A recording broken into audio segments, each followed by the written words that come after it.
Into NBA today, I'm George Sedano in for Malika Andrews. And look, I'm just standing here patiently waiting for these guys, right?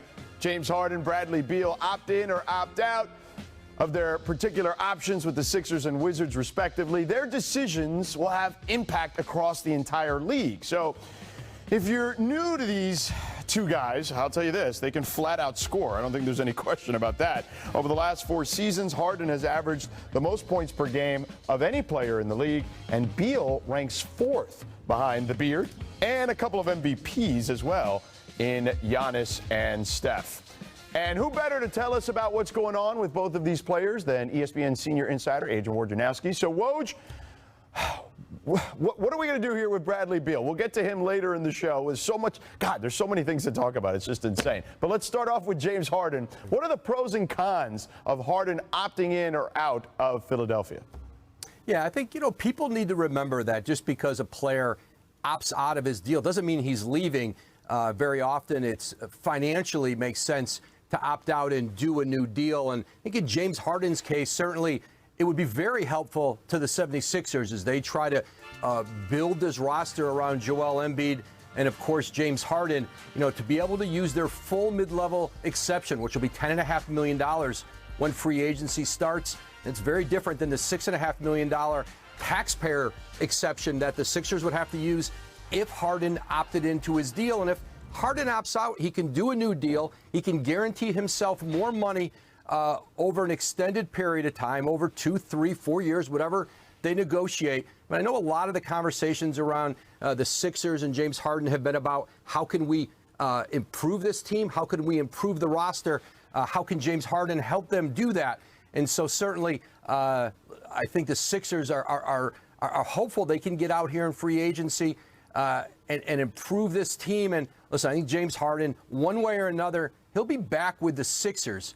And I think there's an opportunity for he and the team to do that, get him some significant guaranteed money moving forward, and really make some improvements here in free agency. Okay, with that said, what is Philadelphia's strategy as we get down to the wire here? Toughness. I think they would like to improve this roster. They saw it in the series. They saw it in the playoffs. The coaching staff, the front office, and I think the players talked about it. This needs to be a physically tougher team, a mentally tougher team, and I think going out and trying to address that in free agency, in trades, is a priority for this Sixers team. All right, he's the best in the business, Adrian Wojnarowski. Woj, thank you so much. We will chat with you a little later. So There's Adrian Wojnarowski. So now, speaking of the Sixers, they went 14-7 in 21 regular season games played by both Embiid and Harden last season. So that was good for a 55-win pace. Both stars dominated statistically, with Embiid going for 33 a game with almost 13 boards, while Harden averaged 21, 7, and 10.5 in those 21 games. So it's time now for our ESPN senior front office insider, Bobby Marks, who joins us now. And I see a touchscreen, Bobby. So let's have some fun here. How would Harden's option or opting out actually help the Sixers in this situation? Well, on the touchscreen right now, we have him as opting in, right? That's at that $147 million number. They're at $151 million. The hard cap is at $157 million. So you will not be able to afford a player like PJ Tucker unless you make another trade to your roster. What you want to do is have him opt out of that number, leave some money on the table. Perhaps maybe we get it down to $34 million, and then make it up on the back end. Right now, he's only eligible for a 2-year, $101 million extension. If he opts out, you can go up to 5 years on a new deal, but perhaps at a lower number. But you want to have him opt out, lower that number, and then you can go free agent shopping for a player at that $10.5 million mid-level exception. All right, so we know what Daryl Morey is rooting for in that situation. All right, Bobby, thank you. Let's introduce the rest of our panel here. Matt Barnes, who's here in studio with me here in L.A., Tim Legler, and Brian Windhorst in Seaport in New York. So, gentlemen, Woj and Bobby just laid the foundation for Philadelphia. So what is their biggest need this offseason? Matt, since you're here in L.A. with me, we'll start with you.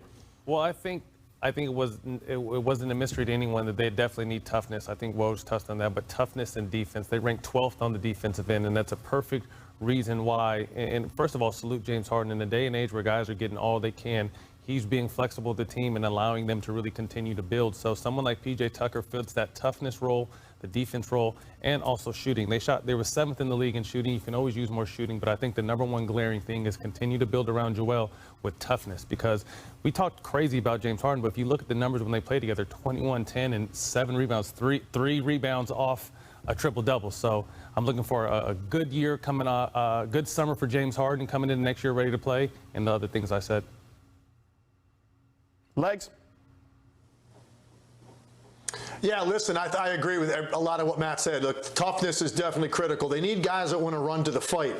I don't think they had enough of that last year. It was a very disappointing end to their season.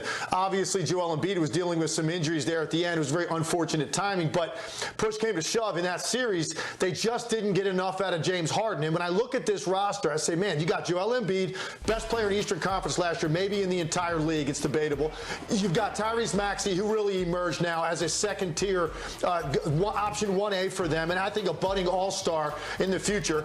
Then you got James Harden, Tobias Harris. That's your top 4. So they've got a lot of talent. You get a PJ Tucker, you added DeAnthony Melton. Their bench is now significantly better. They've gotten deeper. I think Doc Rivers really ran out of options of guys he could count on coming off the bench. I think they've gotten deeper if they can add PJ Tucker. But here's the key. Bottom line is this: James Harden is going to have to be much better in pressure situations when they get back to the postseason than he was this year, and than he has been at certain times throughout his career. Their entire season is going to hinge on James Harden playing big in the big moments. So despite the roster additions, I love them, but let's see what James Harden does when they get to that point again, because I think they're a top 4 team in the regular season, but can they really make a run to the finals? He's going to have more to say about that than anybody else, because he's just got to be better than he was in this series against Miami this year. George, they need depth, as Legs was just referring to. When they did the Harden trade, they really sort of hollowed out their team to a certain extent. And so I think James Harden is kind of beginning to reframe his reputation here if he does move his salary down, because the last 2 teams, I wouldn't say he left with team first being on everyone's lips. And I think it's interesting that 2 years ago, the Miami Heat lost to the Bucks in the playoffs, and we're like, boy, that PJ Tucker was pretty good. Let's go get him. And here we have Philly, who just lost to the 76ers in the playoffs, saying, boy, that PJ Tucker's pretty good. Let's try to go get him. But in addition to the trade that they made on draft night for DeAnthony Melton, they are going to pursue PJ Tucker when free agency opens tomorrow. And they've informed agents out there that they have the biannual exception, which is a long way of saying they're hoping to add 2 more players through free agency that's going to be made possible if and when Harden restructures his contract. Matt, let me ask you about PJ Tucker's potential impact on a team like Philadelphia. We saw what he did with Miami last year. Brian mentioned what he did with Milwaukee, what he's done historically with Houston with James Harden on his team. How does he impact the Sixers? Well, he's a culture shifter. He's always been a hard-nosed guy, and the journey has never been easy, so he appreciates every moment and every opportunity. You saw what he did with Milwaukee when they got a ring. As we said, Miami hunted him down, changed the defensive toughness. This is always a tough team, but just that defensive energy. He was another guy out there that can help lock guys down. And I think he'll do the same, obviously, in Philly if they're able to grab him, because that was the glaring weakness, was toughness and defense. But I completely agree. It's got to be a completely focused James Harden coming into the season, locked in shape, and ready to go. And then, like Lex said, when it counts, he's got to be there. All right, we're just getting started here. Still to come on NBA Today, the countdown to free agency continues. And the Knicks reportedly have their eyes set on Jalen Brunson. We'll break it all down. Plus, if Brunson were to leave the Mavs, where could that leave Dallas looking for some help for Luka? Bobby Marks lays it all out for us, and Woj will come back with the latest on DeAndre Ayton, Bradley Beal, and Kyrie Irving. Keep it locked. We're just getting started, as I mentioned, here on NBA Today. The New York Knicks have made another move, trading Nerlens Noel and Alec Burks to the Detroit Pistons, clearing $19 million in salary cap space. That, according to our ESPN NBA insider and senior insider, Adrian Wojnarowski. The Knicks included 2 future second-round picks and $6 million to incentivize the trade. We now welcome back ESPN NBA front office insider Bobby Marks. Bobby, how are these moves setting up the Knicks in their pursuit of Jalen Brunson? Well, we saw the draft night Kemba Walker trade as far as started the process here. And when you look at the touchscreen here, Alec Burks and Nerlens Noel out in the trade. Before the deal, $14 million in cap space. When you look at taking Burks out, it's all about math, right? Nerlens Noel out. That gets you to a little bit over $34 million. And then when we figure out what the number for Brunson is going to be, is it 25, potentially upwards of 27 million? That fits right in there, and you still have a little bit of cap space, about $7 million to go out and maybe use in free agency. George, there's also a path that maybe Dallas works with the Knicks on a signing trade to create a big trade exception that would give the Knicks a bigger trade exception. We'll see if that's going to happen. But right now, they've got the cap space to go out and sign Jalen Brunson outright. Okay, so if Brunson does indeed leave Dallas, what options do the Mavs have moving forward? Well, I mean, when you look at Dallas's roster here, this was kind of like, Armageddon when you look at where they are with their cap ledger. Remember, they did the Porzingis trade for Spencer Dinwiddie and Davis Bertans. They are over the luxury tax, about $4 million over. They've had a tax penalty of $6.8 million right now. Now you're looking at the $6.5 million tax mid-level exception and the veteran minimum exception. You went out and got Christian Wood. So it's not like Jalen Brunson leaves and all of a sudden a $25 or $26 million slot all of a sudden opens. You're in a luxury tax, and it's going to be bargain shopping as far as how you go out and find his replacement, unless, of course, you create that big trade exception. Okay, and here's a look at Brunson's numbers last season. Bobby, thank you so much. With and without Luka. So Doncic on, Doncic off. He clearly did a heck of a job in Luka's absence. Averaged 22 points and nearly 7.5 assists per 36 minutes with Luka on the bench, increasing his scoring by over 7 and doubling his assists compared to his numbers playing with Doncic. So we bring back here Matt, Legs, and Windy. You all saw the numbers there. Brunson clearly took his game to another level with Luka off the floor and when Luka was out entirely at certain points of the season. So, Matt, what's the best attribute that Brunson would bring to the Knicks? I think his availability. I mean, he played 79 out of 82 games. Average, you saw his average, but on the season he was 16 and nearly 5 assists a game.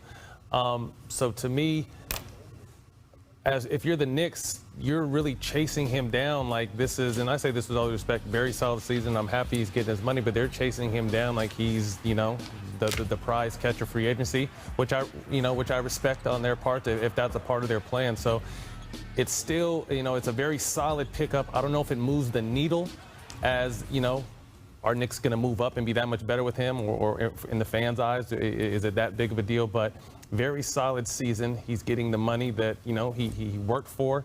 But I just want to know what else the Knicks have up their sleeve with this move, because this is a very solid piece. But again, I don't think this is a move that puts them into playoff contention automatically. Tim, what are your thoughts? Well, I think a lot of what Matt has said is so true. I think the number one quality that he brings in addition to that is leadership. This is a guy that has been a leader of every team he's been on. He puts the ball on his hip and he directs traffic. And I think his IQ and his verbal communication skills, he's a guy that the Knicks are going to need. They haven't really had that kind of leadership at that position in a long time. So he obviously upped the ante with his ceiling last year, with the way that he played, not only when Luka was out, but even playing alongside of Luka most of the regular season, and then for that final push that they had, getting on a team, went to the conference finals and having some of the moments he did in the postseason, put a totally different price tag on this guy. So now the question is, can he live up to one of those massive contracts? Because as Matt said, he's a very solid piece. He has proven he's a starting point guard caliber player in this league. But is he the type of guy alone that's you're going to add, and now you're going to say, okay, let's go pick up 5, 7, 8 more wins and get us into contention for a 6th seed so you're not in the play-in? I don't know that that's going to happen. I think they're going to be a play-in type of team once again. Even if they won 5 more games than they did last year, they still would have been a game short. So you think about the jump you have to make to get out of that range and get up to a solid top 6 team. It's got to be something in addition to Jalen Brunson. As much as I like his game, there's got to be more for the Knicks. The Knicks were at the point guard position last year. It was a real problem for them. Derrick Rose's injury really derailed any hopes they had at the playoffs. So just getting a professional level point guard, which Jalen Brunson is a good playmaker, is going to help them win more games. But it is not going to be the type of player that elevates them into contender status. So they do have extra cap space, and so you wonder, is there something else that they're doing? They are one of the teams that has interest in DeJounte Murray. He was an all-star level player from the San Antonio Spurs. Now, as I've talked to people throughout the league over the last week, it isn't clear whether the Spurs are definitely going to trade DeJounte Murray, they mulled it quietly at the trade deadline. And even if they do elect to trade him, whether they're going to trade him to the Knicks, there are other teams definitely interested, including Minnesota and Atlanta. Atlanta specifically has been very aggressive there. But the Knicks do have 8 tradable first-round picks, and they now have salary cap flexibility. And so whether they decide to try to go for something now or whether they hold those assets back, along with still some young players that have value on this roster until something else comes along, this is not the last piece. The Knicks aren't positing that this is what they're going to present as the creation from their rebuild. But definitely it is something that they need, and it will improve their team. It's just not time to plan a parade. All right, Wendy, so how does Dallas in this situation, if Jalen were to leave, fill out that roster? And what's your confidence level in Dallas kind of moving forward into next season? This is an organizational letdown for the Mavericks. They had multiple opportunities to extend Jalen Brunson at half as much money or less than he's about to get from New York. They had multiple opportunities to trade him. And the biggest problem that Dallas has really is that their roster is going to be roughly the same as it was a year ago, just way more expensive. I know they did the deal for Christian Wood, but Luka is getting a $25 million pay raise. Dorian Finney-Smith's getting a huge pay raise. We thought Jalen Brunson would get a huge pay raise. It ended up not happening. He's not even going to get it there. And so Dallas now loses arguably their second best player. Maybe they get something in return in the form of a trade exception. Maybe they get nothing, depending on how this plays out. And so now Dallas is in a situation where them taking a step forward from last year is going to be a challenge. Now, I will say I'm expecting Luka to take another step. I think he might be my preseason pick for MVP. Spencer Dinwiddie, the team believes, will be healthier coming off of the ACL from a year and a half, 2 years ago. They believe they'll get better there, but they suffered a big defeat in this one. Well, let's take a look at Luka, because Luka is playing for his country right now, and he looks good. I've seen the pictures. He looks swole. He looks lean and mean, Matt. Yeah, I think he looks great out there, ready, energized. But I'll just say one thing real quick. I think this is a bigger loss for Dallas than it is for a gain for the Knicks, because he was really a big piece of what the Mavericks did last year. Yeah, for sure. But Luka, you see him there in the international game doing his thing. And if you see the pictures again, he looks svelte. Yeah, like he's got definition on his arms. It's going to be interesting to see Luka. There you go. There you see it there a little bit. What he looks like moving forward. All right, coming up on NBA Today, Woj on the latest. Welcome back to NBA Today. We've got a trade. The Nuggets have acquired KCP, Kentavious Caldwell-Pope, and Ish Smith from the Wizards in return for Will Barton and Monte Morris, as sources told our agent Wojnarowski. Barton leaves as Denver's career leader in three-pointers made. So no superstars on the move here, but certainly some key pieces moving east to west here. Matt, is this trade a big deal, little deal, no deal? What do you make of it? I think it's right in the middle of not big deal, not little deal, but somewhere in the middle. Will Barton has been a very solid piece for them in the last 7 years, averaging 15 points. Monte Morris played a big role, obviously, with all the injuries to this team. So Will Barton has been a solid fixture for that team, someone that can give you 30 on any given night. So, again, it's not a huge move the needle deal, but Will Barton particularly did a really good job in Denver over these last 7 years. All right, so if Ish Smith actually plays for Denver, you never know how these trades eventually play out. So, I mean, he may or may not. But if he does indeed suit up, it will be his 13th team, which would be an NBA record. Now, Matt, you got around a little bit, too, playing for 9 teams. We're going to have a little game here for you. Can you name Ish Smith's 13 teams? It's half the league, basically. I can't. Give me any team.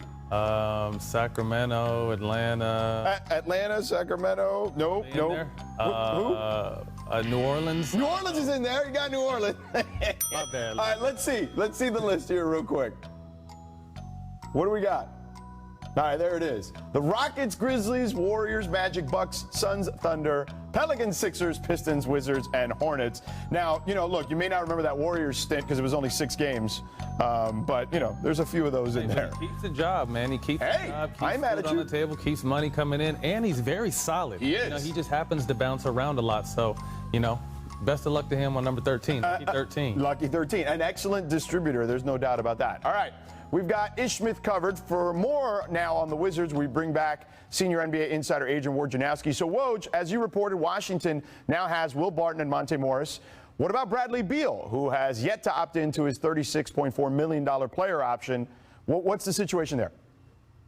Yeah, Bradley Beal, if he opts out of that deal, signs a new 5-year deal with Washington. That would be worth over $250 million, $251 million, $250 million NBA contract. If he would opt out and leave and sign a 4-year deal, that's $186 million, although there's not clear any cap space out there for that. But listen, I think Bradley Beal has indicated all along that his loyalties and wanting to see it through in Washington, and he has the opportunity, if he opts out today, to come back here in free agency and sign a massive deal. And both of those additions in the Washington backcourt, those are veterans who are going to help that team.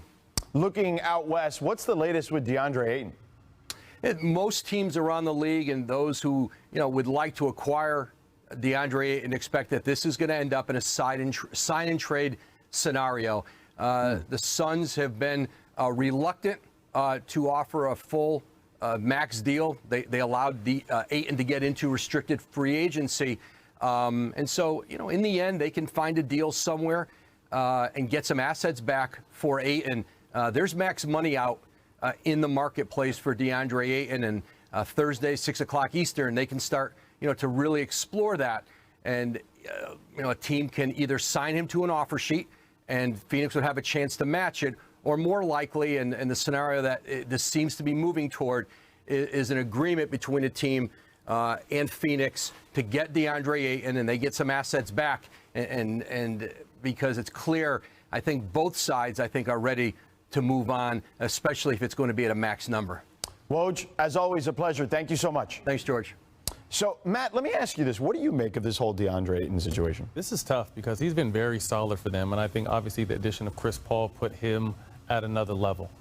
So for that is going to, if he ends up moving like it sounds like, it's going to be a big loss. But, hearing rumbles from what happened at the end of the season, they were really starting to question like his want to play, his want to actually go back in the game. So it hasn't really came out what that situation was with him and Coach Williams, but it was obviously a bad enough situation that they feel like it's time to part ways. But what I will say is he's one of the young, talented centers in this game that, in a position that we really don't have too many skilled big guys. He's one of those out there. So, best of luck to him moving forward. Yeah, best of luck to him. But that was kind of the knock on him coming out of college a little bit, the want, right? Like that was part of it. And then we saw kind of that come out with Chris Paul and Monty Williams and Devin Booker in that group. So curious to see how this all plays out for Phoenix and for DeAndre. All right, coming up. Draymond Green sure is confident in his Warriors run by the Warriors as they climb back up the mountaintop after missing the playoffs the previous 2 seasons. I was fortunate enough to cover them numerous times this season, but the most memorable moment for me was when I was covering the Western Conference Finals for ESPN Radio and SportsCenter and got to interview Klay Thompson immediately following the Western Conference coronation. Since I've known Klay's dad, Michael, who's also, by the way, a 2-time NBA champion himself with the Lakers for many years, that's always kind of helped lead to fun interactions with Klay over the years, both on and off camera. However, that night was different. Klay was so emotional after winning the West. Obviously, he had endured his own personal challenges due to injuries, where he didn't play basketball for 941 days. His eyes tearing up after I asked him what that journey was like. And that right there, that'll always be one of the coolest personal memories for me while on the job. So much so that I kept the credential, actually. And perhaps it won't be the last time the Warriors have that sweet taste of victory. According to Draymond Green, they're just getting started again. Let's take a listen. In 2019 was when Steph really locked in on the weight room. And so that's where he kind of starts taking that bump and kind of bumping it up a little bit. I think you started to see it then, that growth, and like, oh man, nobody can stop this dude now. And I think that really changed the complexity of our organization, and I'm pretty certain that's why we'll win 3 of the next 4 NBA championships. All right, that was courtesy of our guy JJ Redick's podcast, Old Man and the 3, a live podcast, by the way, too. JJ, where's our invite? So no surprise here, Draymond is feeling himself on the Warriors victory tour. Do you like this from Draymond, Matt? I'm not mad at it. Although I have them repeating as champions, I'm not sure if it'll happen with 3 out of the next 4. But you never know. This team is young. This team is led by great vets, and, they got a great organization. Yeah, look, and they're feeling it right now. Steph Curry's going to host the ESPYs too, right? So everybody's getting some love right now with the Warriors. All right, let's bring more of the panel back into this for a quick round table of chop it or drop it. Reminder how this game works. I'll present the panel with the topic, and if you want to talk about it, we'll chop it, as in chop it up. And if you don't want to talk about it, we drop it, and we move on. Simple as that.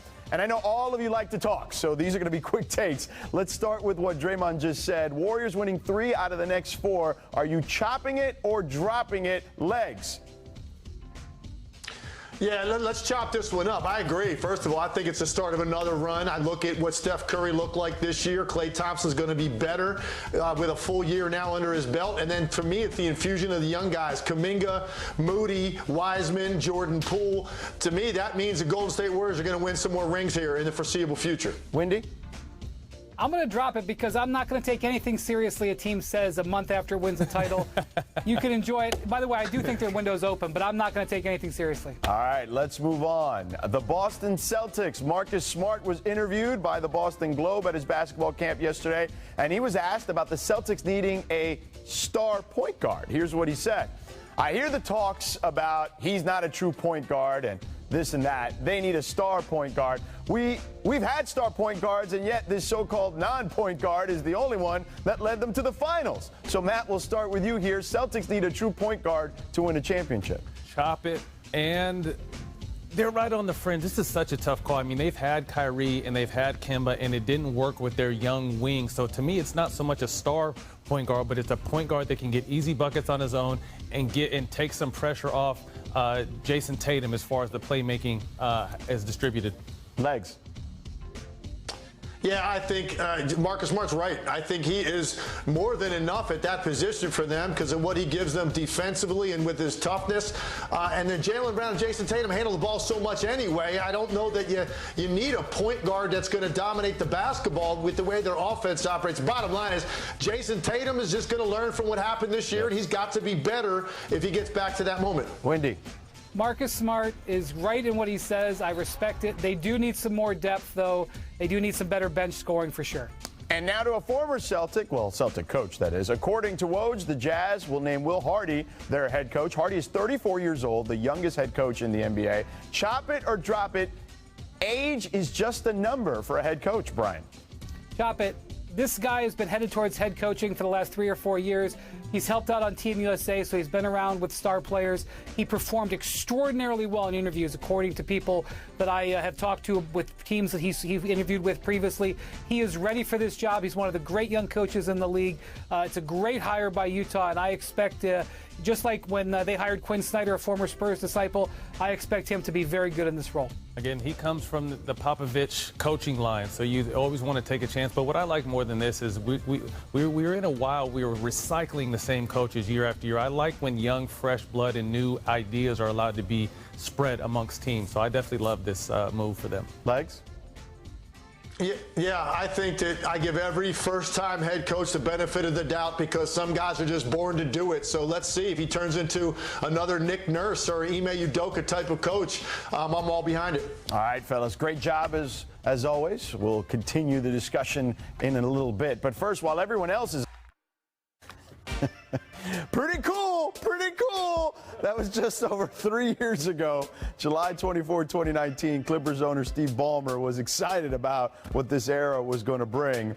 Here's a sneak peek. The pinnacle was a Western Conference Finals appearance in 2021, so needless to say, we haven't seen the full potential of Kawhi and PG in their particular era in Los Angeles. This might come as a surprise, though, to all of you. Ballmer, clearly pretty excited about a healthy Kawhi Leonard next season. Come on, man.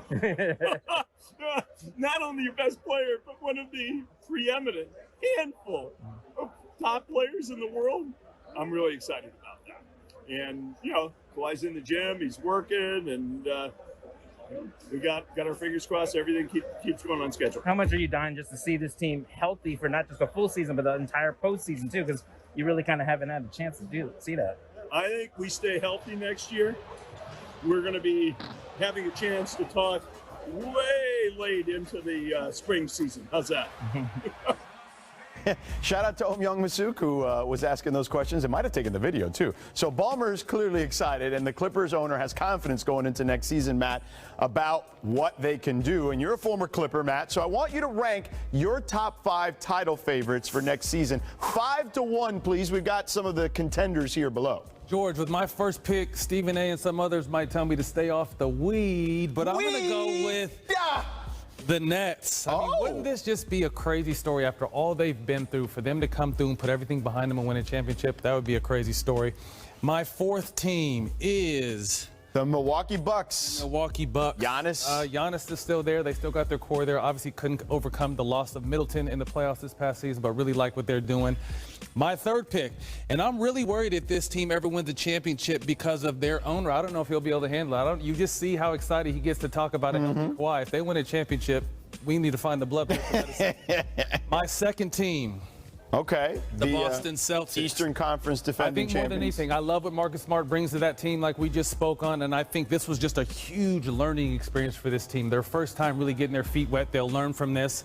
And my back-to-back champion will be none other than the team from the Bay Area. Okay, fair enough. Now, I'm going to bring these all down real quick because I'm going to give you mine real quick. I'm going to give you mine. Hold on. Let's get these out of here real quick.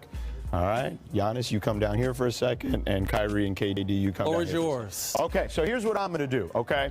I'm going to go with number 5 here as well. I'm going to go with the Miami Heat. I felt like they were literally inches away from going to the NBA Finals last year. Now, from there? What's that? Are you from there? I am from there. I am from there. But last I checked, they've been to a finals, and they were, again, inches away to being to a finals with a team that was completely banged up. So I'm going to at least put them in my top 5 right now. I would have put Brooklyn too, Matt. I'm just not. I got to see what everything looks like before it all settles, you know. So we'll do that. And then number 4, I'm going to go the Boston Celtics over here. I'm going to do the Boston Celtics at number 4.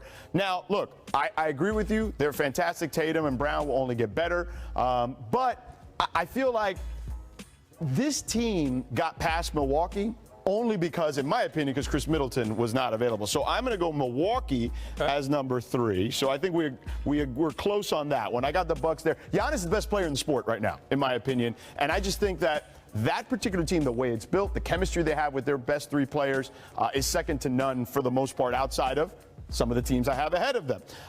Now, number 2. I'm going to go with the L.A. Clippers. Shout out to Marcellus Wiley. Clip City, Chip City. There you go. But now, I thought about putting them number 1, Matt, because if they're healthy, I think they may be the team to beat.